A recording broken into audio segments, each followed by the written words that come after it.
अगर जगत वाला है तो कभी भी उसको सद्बुद्धि नहीं आएगी, उल्टे काम ही करेगा।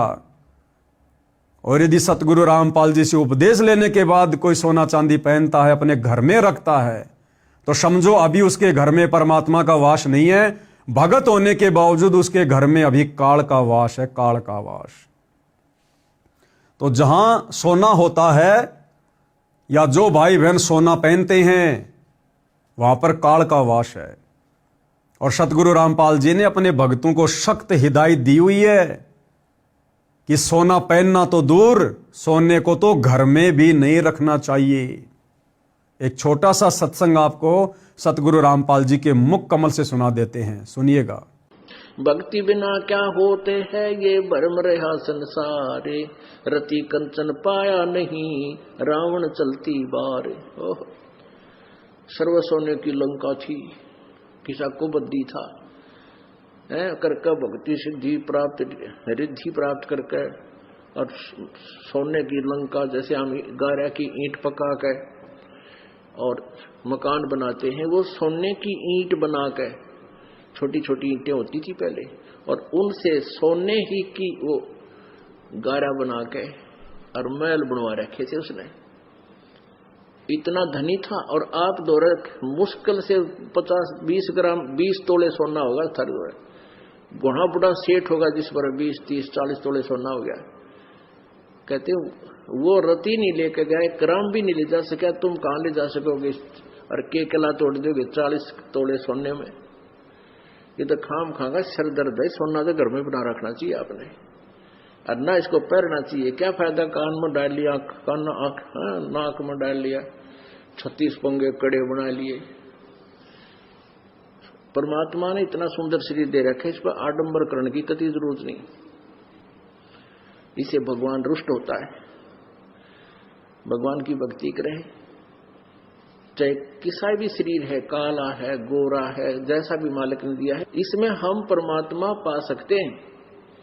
इस काया का गर्व ना करियो के काला के गोरा रे, और बिना भजन कुछ काम नहीं आवे, चाहे एतर छड़को चारों हो रहा रे। तो पुणात्मा धीरे धीरे, क्योंकि हम इतने इस सामाजिक माहौल में हम इतने गहरे चले गए कि वहां से वापस आना अपनी पटरी पे हमारे लिए कठिन हो रहा है। हम दलदल में धस गए। लेकिन परमात्मा का सहारा आपको एक क्रेन का काम करेगा। तो भाइयों और बहनों, ये नियम है गुरुदेव भगवान का, क्योंकि सारे के सारे नियम फॉर्म पर लिखकर, पुस्तक में लिखकर भगत को नहीं दिए जा सकते।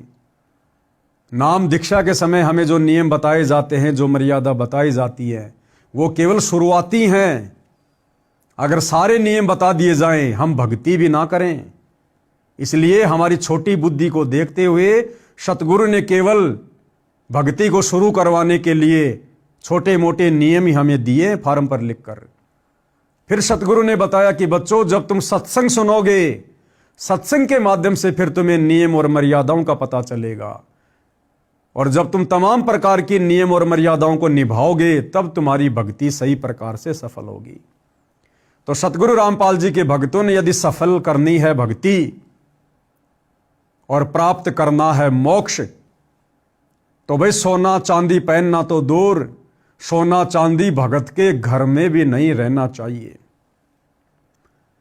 मान लीजिए कुछ माता बहनें ऐसी हैं जो अपने सास ससुर के पराधीन है, माता पिता के पराधीन है, अपने पति के पराधीन है, और वो कहती है कि हम सोना बेच नहीं सकते।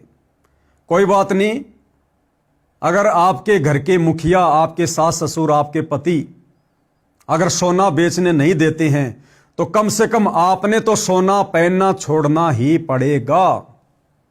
उसके लिए चाहे आपको सास ससुर की मार खानी पड़े, चाहे अपने पति की मार खानी पड़े। अगर गुरु वचन निभाना है, भक्ति सफल करनी है, तो भाई संघर्ष करना पड़ेगा। काल आपको इतनी आसानी से मर्यादाओं में रहकर भक्ति नहीं करने देगा। यदि आप सोना बेच नहीं सकती हैं, तो आपने सोने को पहनना छोड़ना पड़ेगा। और यदि आप परिवार की मुखिया हैं, आपके ऊपर किसी का कोई दबाव नहीं है, कोई प्रेशर नहीं है, तो ऐसे में ना आपने सोना पहनना है और ना आपने सोना अपने घर में रखना है। सोने को बेचकर आप परमात्मा की सेवा में लगा सकती हैं। सोने को बेचकर आप परिवार की आवश्यकता का सामान खरीद सकती हैं, बच्चों की स्कूल की फीस भर सकती हैं, उनके कपड़े ला सकती हैं, जो मर्जी वो पैसा फिर आप अपने घर में प्रयोग कीजिएगा। लेकिन सोना पहनना नहीं है।